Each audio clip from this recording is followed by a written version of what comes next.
What event in your life still with you to this day? Story 1. There was a girl next door to my grandparents' house that I had the biggest crush on. Her name was Becca. We had known each other since we were really little.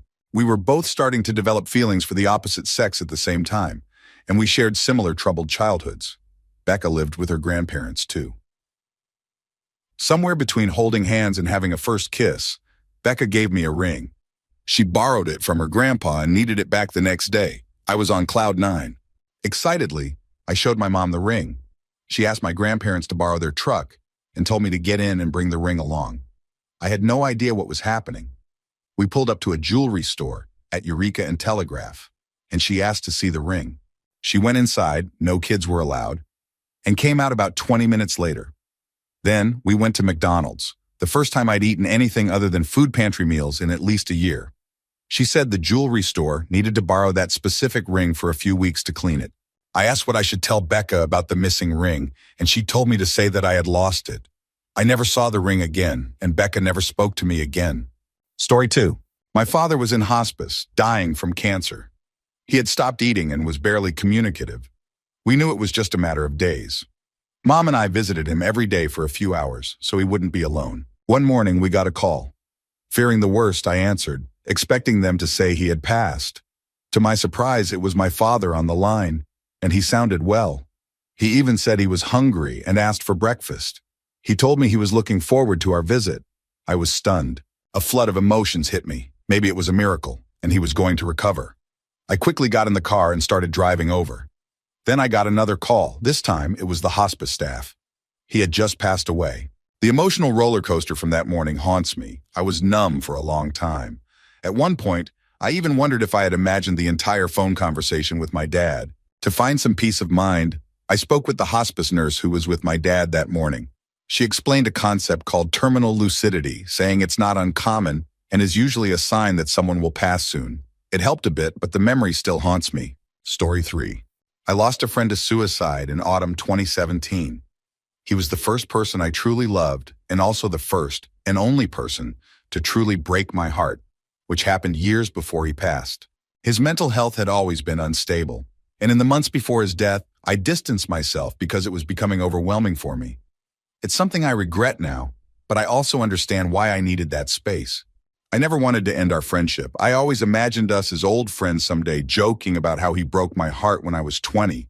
Our friendship never fully recovered to what it once was, but it was slowly getting better. Since his death, I've realized just how much he influenced who I am today. I miss him deeply. I understand and accept his passing, but even now, life feels off balance without him, like something went wrong with the universe. I always believed he would get better. Story 4. My mom was hit and killed by a driver during her morning walk. My dad was standing right next to her and was almost hit himself. It happened in a public park at an unmarked crosswalk. The driver never got out of his truck to help, as my mom lay there. My dad watched the entire incident. They had been married for 45 years. I still can't get the call from my dad out of my head. He called me from the scene to tell me mom was gone. The driver never received even a ticket. He faced no consequences because the district attorney ruled it an accident, even though witnesses at the scene said he failed to yield. My mom was killed within 2 steps of the curb, just one more second, and she would have been safe. The driver struck her on the shoulder, which even the police confirmed. He broke the law, yet faced no consequences. Story 5. When I was 16, I was on my way to take the SAT on a Saturday morning. I pulled up to a 4-way stop on a quiet street, looked both ways, and saw a car in the distance to my right. I figured I was safe since he had to stop at his sign. As I entered the intersection, I glanced to my right again, and the car was already at the intersection, speeding at 55 miles per hour in a 25 miles per hour zone. It was clear he wasn't stopping. Time slowed down as I realized he was about to hit the side of my small pickup truck. I turned away from the window to protect my face from potential flying glass, gripped the wheel tightly, and hoped for the best. The car hit me, flipping my truck onto its side, and I collided with a telephone pole. As I lay there on my side, I felt all over my body, expecting serious injuries. Amazingly, my worst injury was a scraped elbow. This happened nearly 10 years ago, and even now, I drive cautiously at intersections. I always wait a few extra seconds if a car is approaching too quickly. There have been times when a fast-approaching car sends my heart racing, making me fear another accident. I've never fully trusted other drivers since that day, and my defensive driving has served me well. On the bright side, the driver who hit me immediately called the police and shoved his shirt through a crack in my door to cover me while an officer broke the window and pulled me out. He sustained several broken bones, admitted fault to the police, and personally apologized to both my mother and me multiple times. As unfortunate as it was that he hit me, at least he wasn't a bad person. I even managed to take the SAT that day, although my hand was still shaking from the adrenaline. Story 6. My grandfather assaulted me when I was 20. It took me 10 years to tell my family the truth. They sensed something had happened, but I never shared the details. When confronted, he angrily denied it to my parents. My grandmother, with whom I was incredibly close, called me a liar and insisted he would never do such a thing, even though she was there when it happened. She had been napping on the couch just a few feet away. No one truly understands how deeply something like this can affect a person until they've experienced it themselves. I haven't spoken to my grandparents since then, and I think about it every single day. I am no longer invited to family gatherings, and while my parents say they believe me, they still attend these events for my grandmother's sake. It's incredibly painful. Story 7. 3 years ago, my dad had a stroke, which left him with aphasia. Now, about 95% of his speech is affected. He often says apple when he means garbage, or basement when he means garden. And he has only called me by my mom's name since the stroke. However, his comprehension and knowledge are still intact. To him, it feels like he's saying the right words, but to everyone else, it sounds jumbled. Writing is similar. He writes incorrect letters, but it looks fine to him. He's still here, which is amazing, but his inability to communicate effectively has completely changed our lives. He speaks less now and struggles with depression, but finding effective therapy for someone who can't communicate verbally is challenging. We used to have deep conversations, but now, understanding even a single thought of his can take over 30 minutes. The most heartbreaking part is that he knows exactly what he wants to say. He just can't express it. Story 8. When I was a child, I received an invitation to a birthday party. It was handwritten and given to me by the birthday boy himself. But when I arrived at the party, he pretended not to remember inviting me and asked to see the invitation. He then denied writing it in front of many classmates, claiming I had invited myself. I was so upset that I wanted to leave immediately, but my mom had already dropped me off. I explained what happened to the boy's mother, hoping she could take me home. Luckily, she recognized her son's handwriting and was clearly upset with him for being a bully. She gave me some lamingtons and a soda and told me I could play video games by myself until my mom came to pick me up. That day, I realized none of my classmates were really my friends. Story 9. Last year, my little brother, who was 18, was hit by a drunk driver while walking on the sidewalk with friends. He was studying abroad in the US, far from our home in Europe. He died on impact. As soon as we heard the news, we flew to the US, where they managed to keep his heart beating long enough for organ donations. But the memory of seeing his alive yet lifeless body still haunts me every day. I have found some inner peace, but life will never be the same. It taught me not to take anything for granted, as life can change drastically in an instant. Story 10. I didn't want to see my mom's body at the funeral, but when the immediate family was invited in, I noticed my grandfather sitting alone in the hallway. My mom had been his caretaker for over a decade, and it seemed like no one had told him it was time to say goodbye. Her side of the family is loud and not very good with boundaries, so they started entering the room early, leaving my grandfather looking forgotten. It seemed like he was waiting for my mom to take his arm and guide him in. So I stepped up, took his arm, and said, "Come on, Papa, did you want to see her? Let's go." I intended to just lead him into the room and leave, but the family assumed I wanted to be there too. I was crying, not for myself, but for him. People started hugging and crowding around us, and someone took my hand and placed it on my mom's hand. Her skin was so cold and hard, and in that moment of surprise, I opened my eyes and saw her. Now, when I think of my mom, that image of her body, unrecognizable and cold, is always the last one that comes to mind, no matter where I start. I've struggled to not resent my family for this, as they didn't understand. They're simple folks, and I've always felt a bit different. I see her face in my own when I look in the mirror, which is both comforting and haunting. As I've aged, my resemblance to her has grown stronger, making it harder to escape the memory. I was her only daughter, and my brother's 9 years younger. She wasn't married, so the responsibility of planning her funeral fell on me at 29. It was an overwhelming experience. However, I've found peace in my life since her death. I've learned a lot about love, loss, and living. I've discovered a great deal about myself and the person I want to become. I realized that no one will ever love me as much as she did. No matter how many disagreements we had, I always had a safe place to return to until she was gone. Losing that love was humbling, but it was a privilege to have experienced it in the first place. The best parts of her live on in me, including the kindness that led me to make sure my grandfather wasn't left behind that day. I think I'd do it again, even knowing the pain it brought. It's a testament to her love and the person she raised me to be. Story 11. I was raised Mormon, and hands down, the hardest experience was my 2-year Mormon mission. As a kid, you sing songs like, "I hope they call me on a mission." You're told it will be the best 2 years of your life. You hear incredible stories from your father, uncles, grandparents, cousins, and church teachers about the fun they had and the miracles they witnessed. You prepare to go, buying suits, shirts, ties, slacks, and shoes. You see the total cost make your parents' eyes water, especially since they're already struggling to provide for you and your 8 siblings. Spending $2,000 on cheap suits, 10 shirts, and nice shoes is a massive sacrifice, but it's all for God, so you believe it's worth it. You arrive at the Missionary Training Center, MTC, surrounded by thousands like you, all with shared dreams and similar family stories. You're taught to be perfect. You're also taught that if you fail to baptize people in your assigned area, it's your fault for not being perfect. So, you forget yourself and go to work, yielding your personal needs to the instructions of the church and your mission leaders. I was assigned to Central America, where I quickly realized it was much harder than I had been told.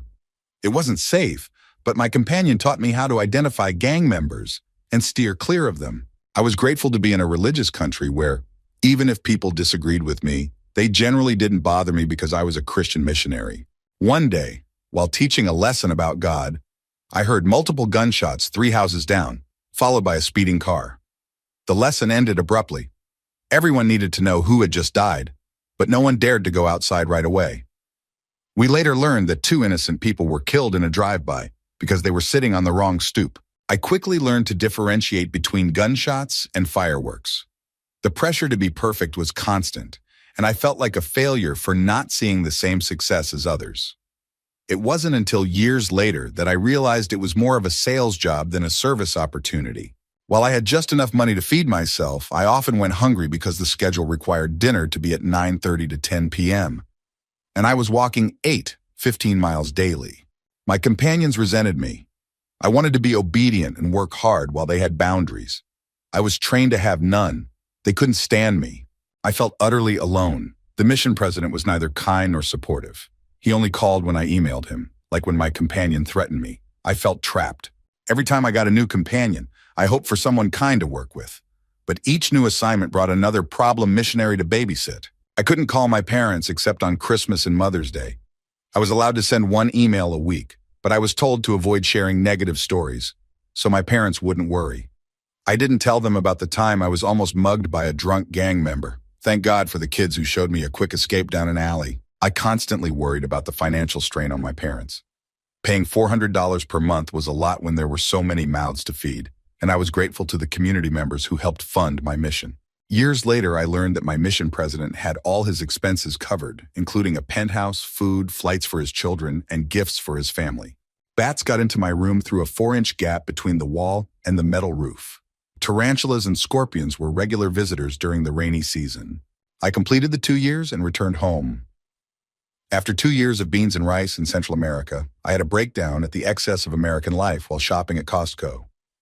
I bought a new computer for college but felt immense guilt for taking care of myself. It's been 10 years since I returned, and I've spent countless hours in therapy. I deeply resent the Mormon Church for how it manipulates and takes advantage of young people. Story 12. At age 15, I had a 12-level spinal fusion with 2 metal rods and 14 steel screws attached to my spine. It was the most painful experience of my life, especially since one of the 5 IVs I had was bent, preventing me from receiving morphine during the first 24 hours. At 21, while working at a hospital, a patient weighing around 400 pounds began sliding off a bed. Instinctively, I dove in to catch her upper body.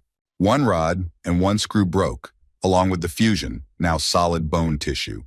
The breaks occurred at 2 different levels, leaving sharp metal ends pressing against my spinal tissues. The workers' comp doctor overlooked the x-rays, and it took 2 years and 3 ER visits before the injuries were properly diagnosed. The resulting surgery left me with permanent damage, and I lost 80% of my job capabilities. That was 14 years ago. I walk with a limp and will never do 95% of the activities I used to enjoy.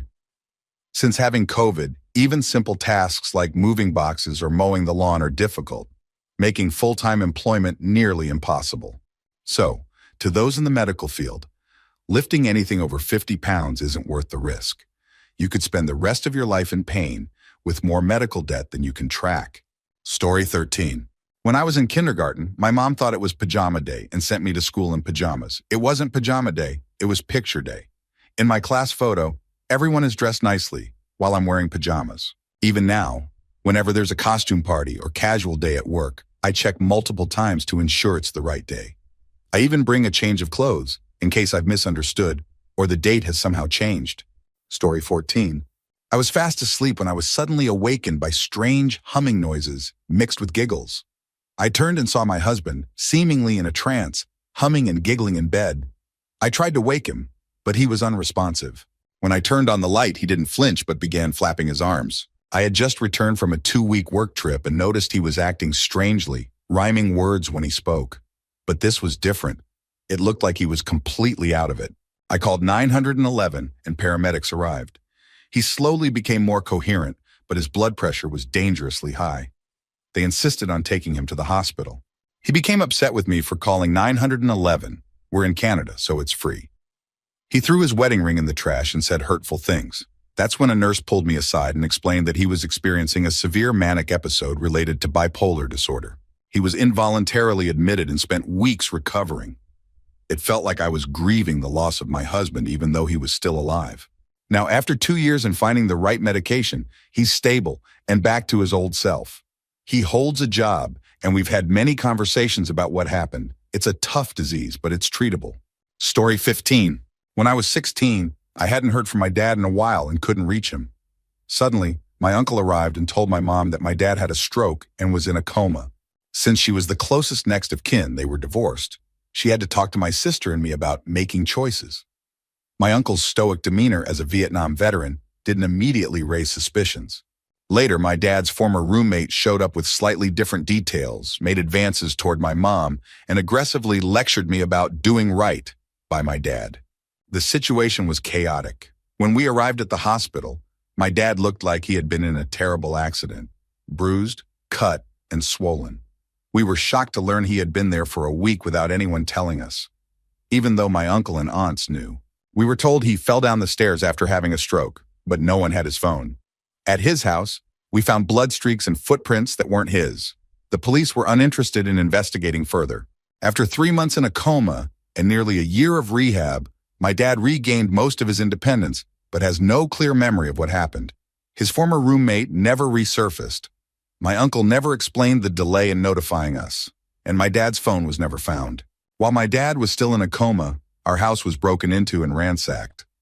The incidents felt connected, but we lived in a rough neighborhood, so it could have been unrelated. What hurt the most was the secrecy and the urgency to remove him from life support. It has made me distrust my family ever since. Story 16. As a young child, I had a dentist who seemed to take pleasure in making children cry. It was normal back then for parents not to be in the room during dental appointments. I was always treated under local anesthesia, but I remember him repeatedly puncturing my tongue and other areas in my mouth with the needle. When I cried, he would tell me that no one would believe me. I never told anyone. He even once told my parents that I was moving too much, which is why I was bleeding excessively during a visit. My parents didn't complain because he did a good job with my teeth. Now, 30 years later, I still have scars in my mouth that I can feel with my tongue. I don't have to explain why I'm still afraid of the dentist, do I? Story 17. A few traumatic events compounded my childhood experiences. When I was around 12, my father set himself on fire due to extreme pain and depression. He had HIV. He did this because my aunt hadn't brought his medication back quickly enough. I wasn't there when it happened, but the emotional impact hit me hard. HIV treatments were just becoming available, but they were too little too late for him, and we couldn't afford them anyway. During my freshman year of college, my grandfather passed away after prolonged mistreatment at the hospital. which should have been considered malpractice. I was too poor to afford a trip home for his funeral, let alone offer any help. Later that same year, my stepfather took his own life in a tragic manner, and again, I wasn't there when it happened. He had previously attempted to harm himself and once arrived at our house with stitches across his neck. The signs were there, I suppose. 18 years later, I manage a large organization with white-collar colleagues, but I still feel like an outsider in my social and personal relationships.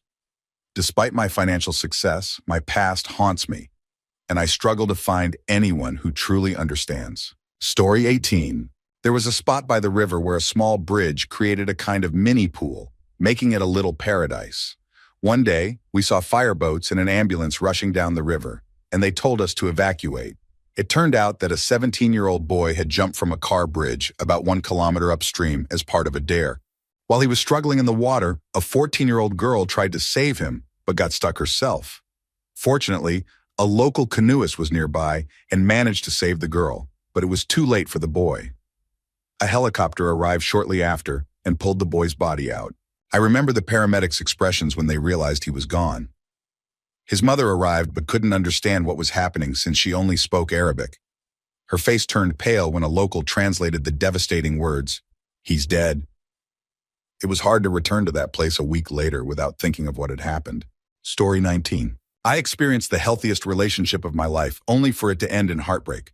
I left for a 6-month deployment, during which I had a few port visits, allowing me to call and FaceTime instead of using my ship email. I would stay up until 1 a.m. just to call her because of the time zone difference. Toward the end of the deployment, with just over a month left, I noticed that her emails were becoming less frequent, but I thought nothing of it. The day I returned home, I went to see her, and her body language was completely different. Still, I was too happy to be home to notice anything wrong. She encouraged me to visit my parents for a few days, and when I returned, she kept delaying our date night. Hours passed, and she eventually told me to grab some food on my own because she was still working on her Jeep. Eventually, she showed up at my door with all my belongings that had been at her place. She broke up with me with no explanation. 6 months later, I was still devastated by both the breakup and the difficult deployment. I later found out from friends that she had cheated on me a few weeks before I returned. They hadn't told me because they weren't sure how I would react. Now I have major trust issues, not just with romantic partners, but also with friends. Story 20. When I was 15, my father fell out of bed one morning. I helped him back up and thought nothing of it. He seemed okay. I stayed home from school that day, and when I checked on him a few hours later, he was severely lethargic. His lips had turned a purplish color with a white substance around the edges, and his speech was incoherent. As a teenager, I didn't understand what was happening, but I knew it wasn't good. I desperately tried to contact my mom at work, urging her to come home. It was the longest 30 minutes of my life. When my mom finally arrived, she called 911. The emergency responders took him to the hospital, where he survived only 5 more days. It turned out to be a heart attack, specifically caused by arteriosclerosis. Ever since then, life hasn't been easy. I've dealt with anxiety and grief that continue to affect my relationships and overall quality of life. Even after 15 years, I'm 30 now, it's still hard to move forward. Sometimes I feel like I'm stuck in that 15-year-old mindset, frozen in that moment. I go to therapy, and I try not to dwell on it too much, but the lasting impact feels permanent. Story 21. Being taken away from my birth mom and placed in foster care was a significant part of my childhood. During the first 5 years of my life, I moved around frequently, but I spent a couple of years living with my abusive grandmother and uncle. When I was 6, I lived with my sister, my birth mom, and her boyfriend, who had a history of criminal behavior and drug use. My mom struggled with addiction, and we lived in poor conditions with no running water or food. Eventually, my sister and I were removed from the home after a traumatic event involving my mom's boyfriend and my sister, who was 15 at the time. Unfortunately, my sister blamed me for us being placed in foster care. My first foster home was also traumatic. I was abused by my foster mother and her son, but Child Protective Services, CPS, did not intervene. When I resisted the abuse, I was moved to a new home, where I was separated from my sister. In the second foster home, I experienced further abuse from another child. I spent 4 years in foster care, and the experiences left me with complex PTSD, anxiety, and depression, along with other pre-existing challenges. Story 22.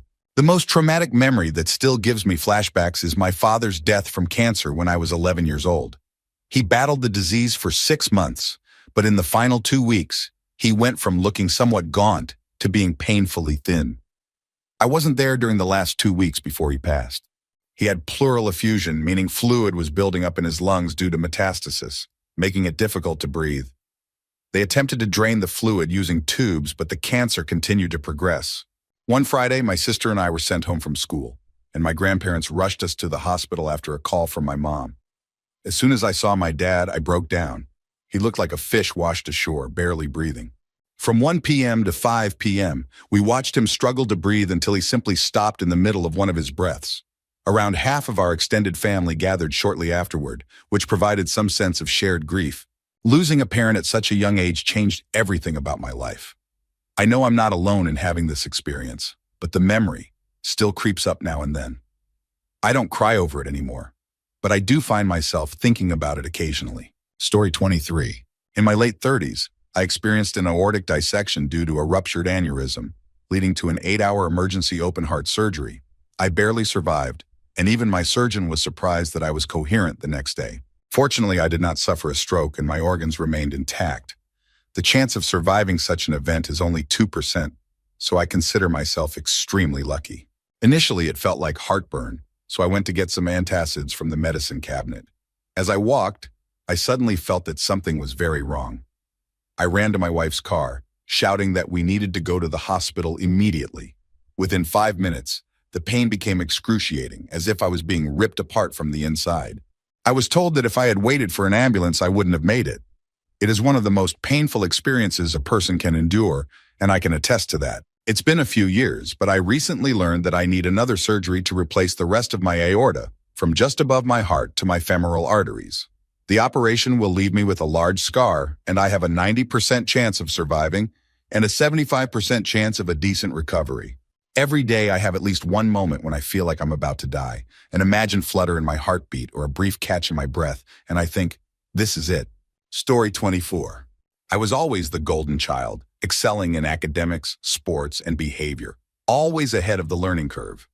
But then, others my age caught up, and suddenly, whenever I failed a test or missed a soccer shot, my mom would yell at me for hours. One day I was practicing soccer in the backyard and missed the goal. The ball hit a wind chime, tangling it and making it look damaged. My mom came outside furious and yelled, "You've ruined everything out here." I had previously bent some tiki torches in a similar way. I went to school crying, and the concern of my classmates only made me feel worse. Throughout the day, I quietly sobbed, recalling other times my mom had yelled at me.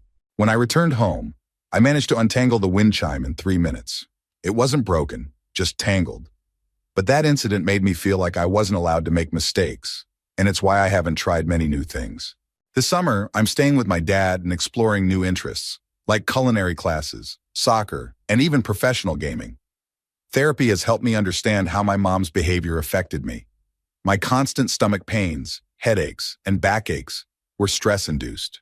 I've limited contact with her, and it has brought some peace. She seems to be doing better now, but that's likely because we haven't seen each other. Story 25.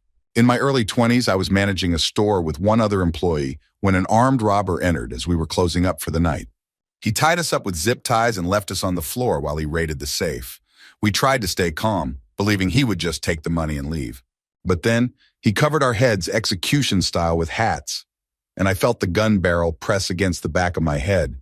In that moment, I believed it was the end. In those few seconds, countless thoughts raced through my mind. Everything I'd never get to do, like graduating college, starting a family, or getting married. I thought about my mom and how my family would cope with the news. Suddenly, the gun was gone, and I heard the robber continue to empty the safe. We feared he might change his mind and harm us. Thankfully, he left after taking the money, and we managed to free ourselves and call 911. The robber and his accomplice, who was driving the getaway car, were caught 3 days later. Testifying in court was one of the hardest experiences of my life. The defense attorney tried to discredit me, questioning my intelligence and work ethic. I had to endure it, despite the security footage backing my testimony. Since that day, I haven't been the same. When I tried to talk about it, I was often told to get over it because no one died.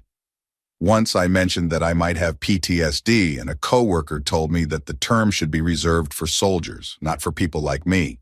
I stopped talking about it after that, but I still think about it every day.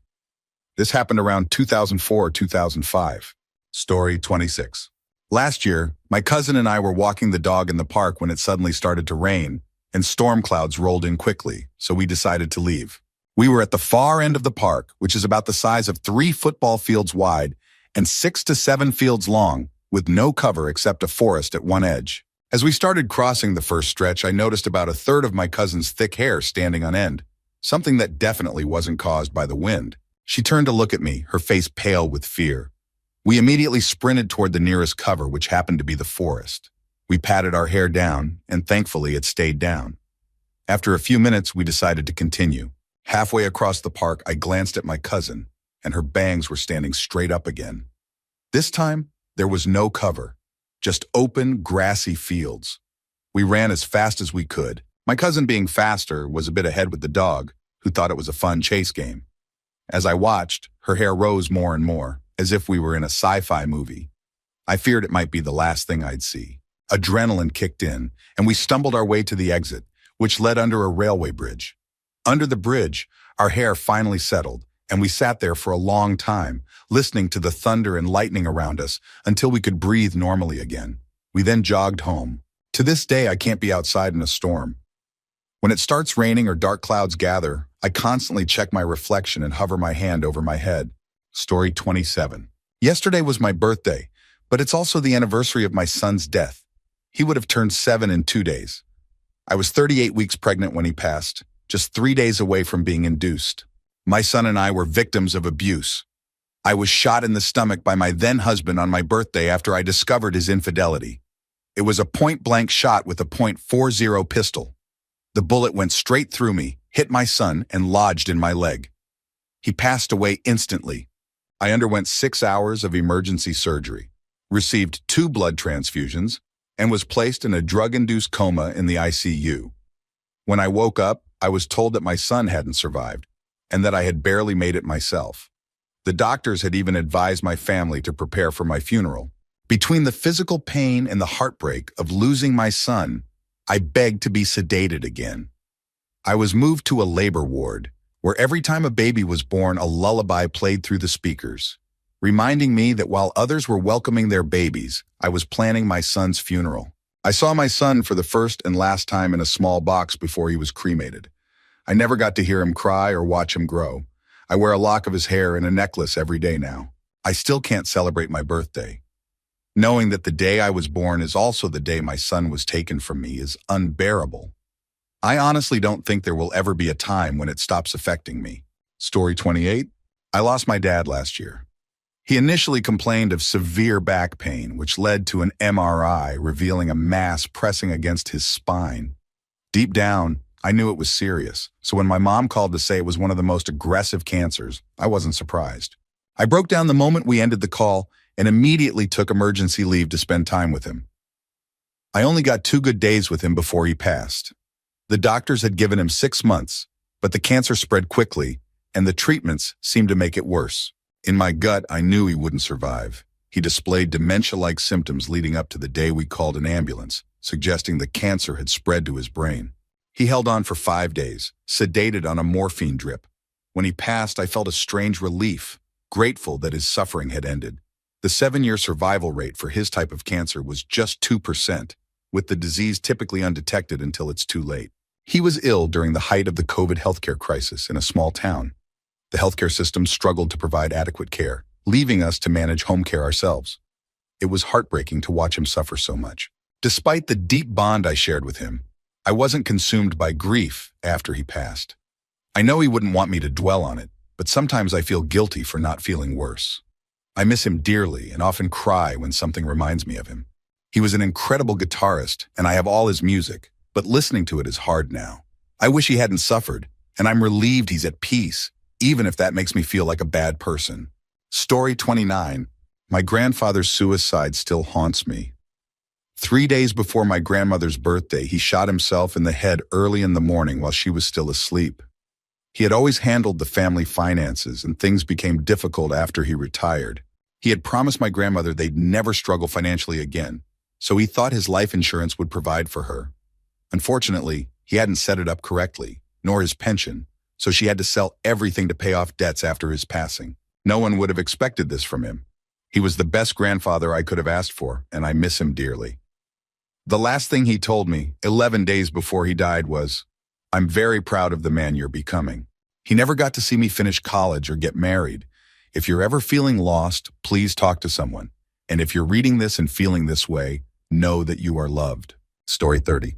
I was falsely accused of assault by a coworker. It turned out she had severe delusions and was eventually committed to a mental health facility. She believed we were in a relationship, which was not true. I hadn't even known she felt that way. When she made a romantic advance, I politely declined and reported it to my supervisor. Her delusions then shifted to paranoia. She later filed a police report claiming I had assaulted her. Her statement was 10 pages long, detailing alleged incidents of stalking, abduction, and assault. I had no idea any of this was happening until I was visited by the police. I was able to provide alibis for the dates and times she mentioned, and the police eventually cleared me of any wrongdoing. However, the process was emotionally draining, especially since her mother, a high-ranking official, was pressuring the police to arrest me. I was placed on administrative leave from work, which severely impacted my reputation. It was incredibly painful to explain the situation to my spouse and family. Even after she was committed, she reportedly continued to have delusions, telling counselors that I was outside her window. As a survivor of assault myself, being accused of such a crime was deeply traumatic. I still struggle with the emotional toll of those days when I was treated like a criminal. Story 31. 2015 was the worst year of my life. In June, my father died suddenly from a pulmonary embolism while I was in a different state, so I never got to say goodbye. The moments between the call from my stepmother saying he had coded and the call confirming his death were the most excruciating of my life. I screamed, cried, and begged the universe not to take him, but it did anyway. On November 5th, my mother called me, screaming so loudly that I couldn't understand her. I finally calmed her down enough for her to tell me that her sister had died in a house fire, likely caused by smoking in bed near an oxygen line. Her husband was also badly burned. I went home for the funeral, and my mother was devastated. She comes from a large family, but she was particularly close to this sister. I was exhausted after the funeral, so I returned home and turned down my phone's ringer to try to sleep. But at 6 a.m., I woke up to multiple missed calls and messages from my mom, asking where I was. My stepfather had suffered a massive heart attack and passed away the morning after my aunt's funeral. I packed up my clothes again and drove back to my mother's house to take care of her. She was completely distraught, and I not only had to handle the funeral arrangements, but also ensure she ate, slept, and took care of herself. I'm an only child, and I live 2 hours away, so I spent months driving back and forth, fearing each time that I'd find her gone, too. I was terrified that if something happened to me, it would be the end for her. That same year, my 18-year-old cat passed away, my relationship fell apart, and I was mostly alone when I wasn't with my grieving mother. It's a wonder I made it through. Story 32. My now ex-wife left me completely out of the blue for someone who seemed to be a complete mismatch. We had kids, a house, and a dog, and we were living a happy life until this person came into hers. Using spirituality, he convinced her that she'd be happier living in an apartment and driving him around because he didn't have a car. It was a massive blow to my self-esteem. A year later, she's more broken than ever and regrets leaving. This person ruined our family just to satisfy his own desires for a short while. My kids had just started school, and the dreams of happy birthdays and holidays vanished because of this person's influence. The worst part is that she's not even happy. She's sad all the time. It breaks my heart to see the love of my life throw everything away without gaining anything from it. Story 33. 3 years ago, my ex stole a large sum of money from my housemate while staying at my place. During the investigation, law enforcement found disturbing material on his phone and laptop. I was 18 at the time. He was in his mid-20s, vulnerable and living alone in New York. I immediately left the state and moved back home. My family was incredibly supportive and got me into therapy. I stayed with him for 2 more years, unable to see the reality of what I was involved in. For 2 years, my therapist listened to me debate distancing myself from my family and friends, who clearly didn't like him, but couldn't say anything. Eventually, she broke professional boundaries to tell me that he was harming my mental progress. I dumped him a week later, and I owe her my life. I always felt objectified, fearing that one day I'd be too old for him.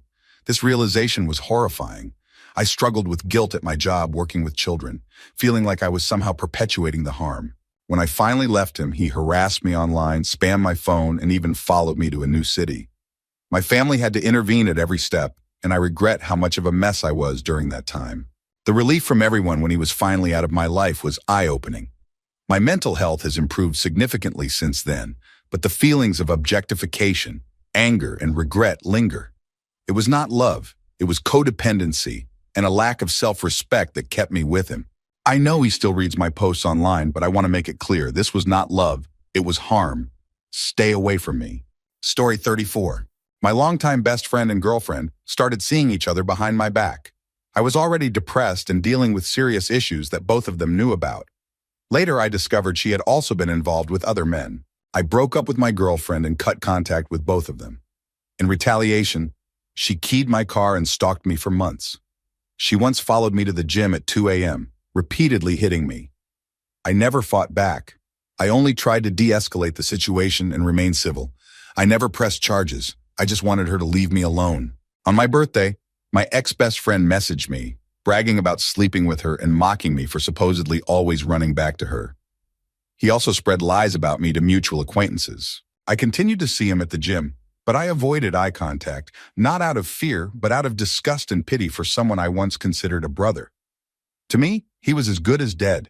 Even now, I think about everything that happened. I loved these people and gave them everything, only for them to betray me.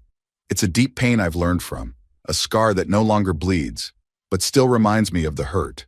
I wouldn't wish this kind of betrayal on anyone. Story 35. In early 2020, I was in Mae Hong Son, Thailand with my wife and 4-month-old son, celebrating our 10-year wedding anniversary. One evening, we came upon a car accident that had just occurred. A sedan had collided with a motorcycle, and the rider was lying in the road convulsing. I ran over to help. The rider was a man in his 40s, wearing a helmet but showing no signs of external bleeding. His legs were bent backward and his body was tense. I tried to talk to him, but he was unresponsive. After a minute, he went limp but continued to take labored breaths. I removed his helmet gently to check his airway, but his breathing soon stopped. I began chest compressions, not knowing what else to do. After a short while, first responders arrived and took over, saying they felt a faint pulse. I wasn't sure they were right. They moved him into an ambulance, but it seemed to be more for protocol than an actual chance at saving him. The next day, I learned that the driver of the car had been drinking and crossed into the wrong lane, hitting the motorcyclist head-on. The man who died had a pregnant wife and 2 young children. This revelation devastated me, knowing that I was with him in his final moments, while his family was left to grieve. I felt compelled to find his family and express my condolences, so I located his relatives in a nearby town. His sisters-in-law were overwhelmed with grief, having just lost both their brother-in-law and their mother in the same day. I wanted his family to know that he wasn't alone when he passed. I messaged his wife and she thanked me for reaching out. I hoped to offer her some comfort, but the weight of the loss remained. The experience of seeing him die wasn't what affected me most. It was knowing the pain his family would endure. I often think about the child who will never meet their father and the widow who has had to carry on raising their children alone. The thought still haunts me. Story 37. Since 2019, my life has felt like a downward spiral. My dad relapsed on crack, went on a binge, stole a bunch of things, and crashed the family car. Meanwhile, I was starving in college with no way to pay for anything, so I had to drop out and return home to take care of my grandmother, whom he had left alone for days. I was never able to return to school. My dad then got involved with a woman who was abusive, leading to multiple confrontations. At one point, he harmed himself severely and needed 52 stitches, followed by time in a psychiatric ward. He later went to jail for a while. Eventually, he entered a halfway house, got sober, and stayed clean for some time. I had to leave my dream school at 18 to deal with all of this. Growing up with an addicted parent, I had just wanted to be happy and free in the city. It was the first time I'd truly felt joy. Returning home changed everything. While my dad eventually repaired his relationships with my grandmother and me. That same year, my mother died unexpectedly at 42, leaving behind her husband and my 2 young sisters, aged 9 and 6. It felt like the final blow in a series of personal tragedies. Because of my dad's past, we were still surrounded by a bad crowd. So my grandmother and I decided to sell our house and move to New York City for a fresh start, hoping to leave behind all the painful memories. My dad followed us to help, and the plan was for me to work and try to return to school. But then the pandemic hit, and financial aid options fell short, so I had to let go of that dream. Story 38. One morning in 2017, I decided to take a last-minute day off from work, texted my boss, and fell back asleep. Around noon, I woke up to a strange sound coming from downstairs. I rushed to our office and found my boyfriend gasping for air, sweating, and turning pale. I asked if I should call an ambulance, and he screamed, "No!" I ran to get a wet paper towel, but when I returned, I realized how serious it was. Within seconds, his condition worsened. His gums started bleeding, and he slumped backward. I'll never forget the moment his face went completely pale and lifeless. The life left his eyes, and he was gone. I was on the phone with 911, who instructed me to perform CPR. He was a big guy, and it was difficult, especially with my hands shaking and tears streaming down my face. Deep down, I knew it was futile, and the paramedics who arrived couldn't revive him either. He was only 27. I've never felt pain like that in my life. I wished I could have traded places with him. I had to call his family in Tennessee to inform them that their son and brother had died right in front of me. I still picture his face daily, even after nearly 5 years. What was once mild anxiety transformed into an obsession with the well-being of everyone in my life, and I'm still struggling to cope. I'm now married to a wonderful man who is incredibly understanding of what happened and patient with my neurotic worries about his whereabouts and health. I know I'll never be the same person I was before that day. Story 39. 2 events still deeply affect me. The first was my ex-wife having an affair after 9 years together and a child. She abandoned our family for weeks at a time, leaving me to deal with the betrayal while taking care of our 6-year-old daughter. She would disappear all night, returning at 3 or 4 a.m., trying to snuggle as if nothing had happened. I will never understand how someone can do that to people they love. It took me a long time to move past the pain. I realized how much it affected me when my current wife started going tanning, and I experienced panic attacks. It hit me then. That's what my ex would say she was doing when the affair began. The second event involves my current wife, an Army veteran with severe PTSD. One day she didn't seem right, and although I asked if she was okay, she insisted she was just tired. Still, something felt off. I went upstairs to check on her and pressed further. She broke down, admitting she was planning to end her life that night. She had prepared all the pills, and if I hadn't checked on her, she might not be here today. I didn't sleep for 3 days after that, and I still get a sick feeling in my stomach when I think about it. We got her the help she needed, and she's doing much better now. But I don't think she realizes how much that night impacted me. Story 40. It was the beginning of my last year of high school. I was on the debate team, and we traveled to a competition in another city. That's where I met A. We immediately clicked and exchanged numbers, and I often visited her city to see her. We went on a few dates, and I fell for her. Being a private and introverted person, I never really told any of my friends or family about her. Similarly, she never introduced me to her friends, so I assumed she hadn't told anyone about us either. We both wanted to take things slowly, so we mainly met outdoors and hadn't met each other's families. The last time I saw her was on her birthday, in late October 2016, and it was one of the best days of my life. Fast forward to December 2016, my birthday. I was expecting a birthday wish from her, but it never came. Feeling a bit hurt, I decided not to reach out. Later, I was scrolling through Facebook when I came across an obituary on her school's page. I froze, unable to process what I was seeing. I immediately called her, but her phone was turned off. I left her several messages and kept calling throughout the day, but there was no response. I didn't know her exact address, so driving to her city wasn't an option. Desperate for answers, I scrolled through the comments on the obituary, hoping it was someone else with the same name. Eventually, I found a post from one of her friends confirming it was her. I was devastated.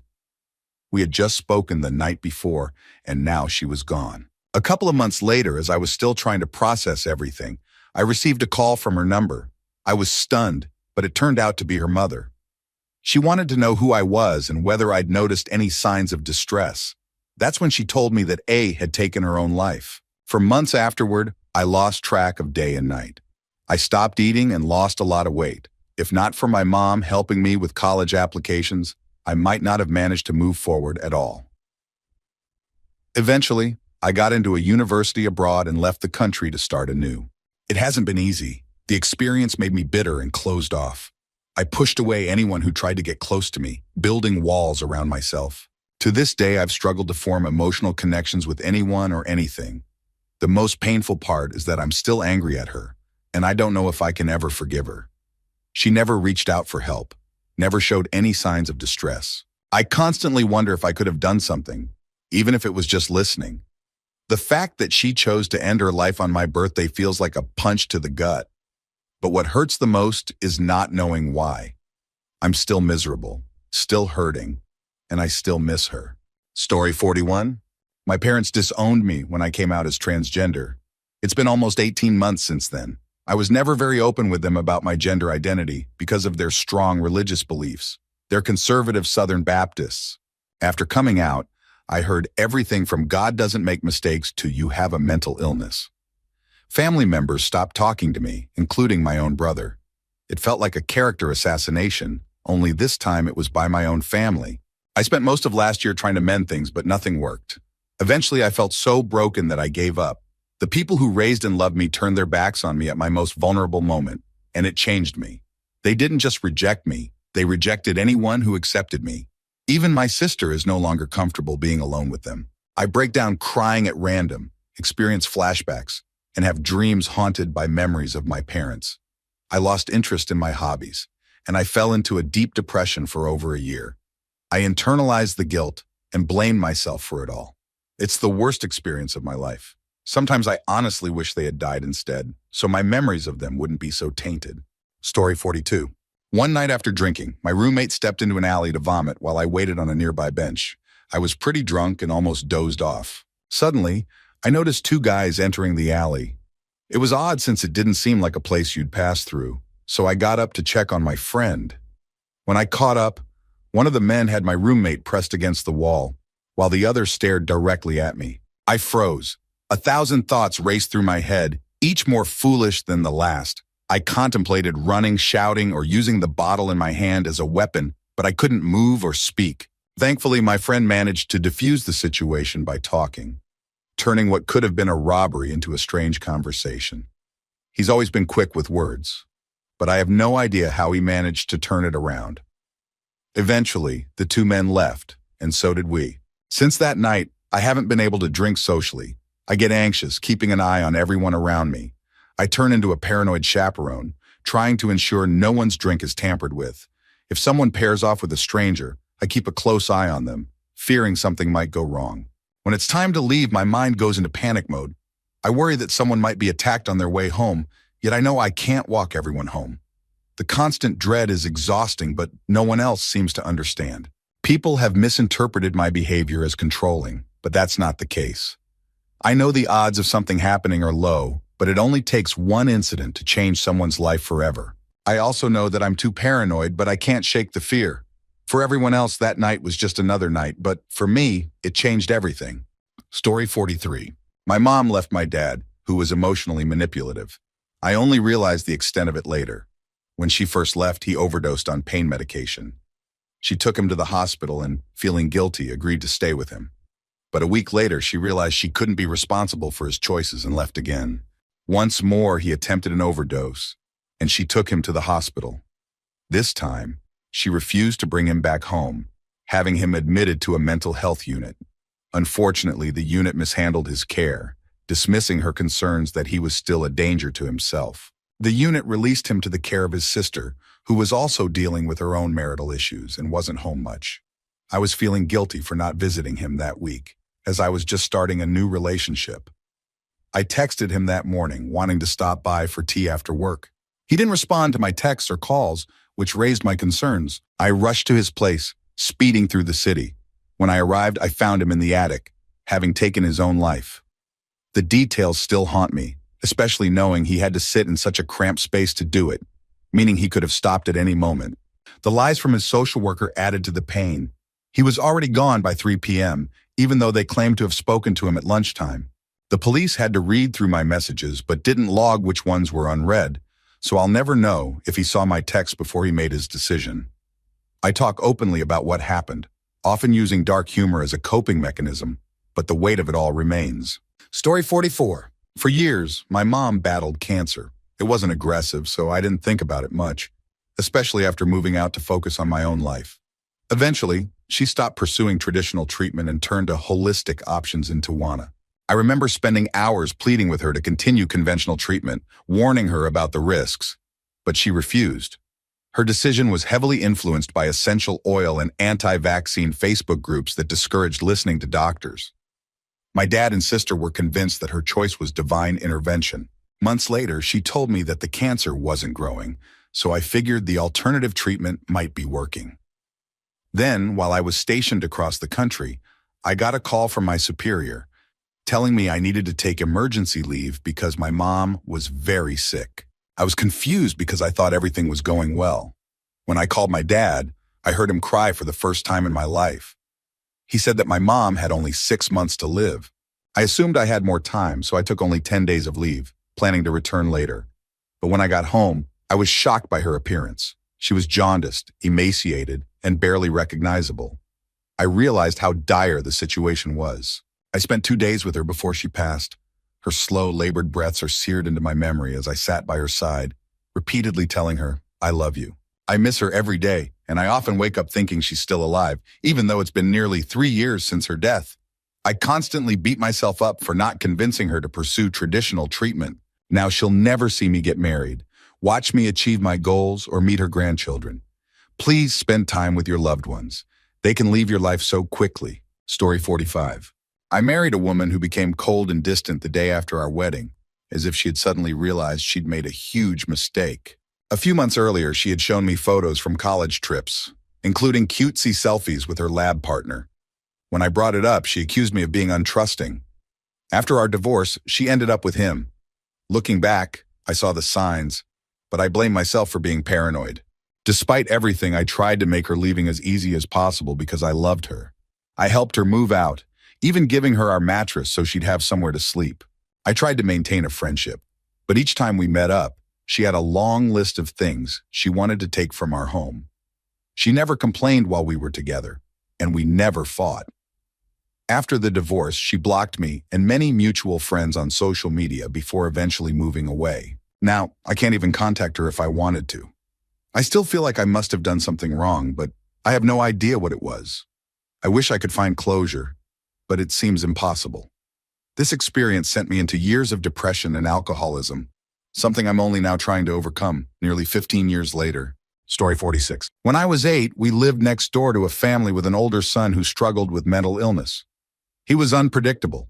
He broke into our house multiple times, stole and wrecked my parents' car, and even tried to assault my sister. Eventually, he was arrested, but his parents bailed him out and took him home. One day, while playing in my backyard, he suddenly appeared in our garage and waved for me to come over. I was a naive kid, so I approached him. He claimed my sister was hurt inside and needed help. I followed him into the garage, but she wasn't there. That's when he looked directly at me and said, "Your family ruined my life." He then pulled out a handgun, pointed it at me, and started crying. Just as I was about to scream, he turned the gun on himself and pulled the trigger. The sound was deafening, and he fell to the ground, convulsing and grabbing at his face. My dad came rushing in, pulling me out of the garage while yelling for my mom to call the police. We sat on the ground outside, listening to the man's painful cries until he fell silent. The police arrived, but by then it was too late. His parents were charged with neglect and quickly moved away. My family never discussed it again, but I've had many therapy sessions to try to cope with what happened.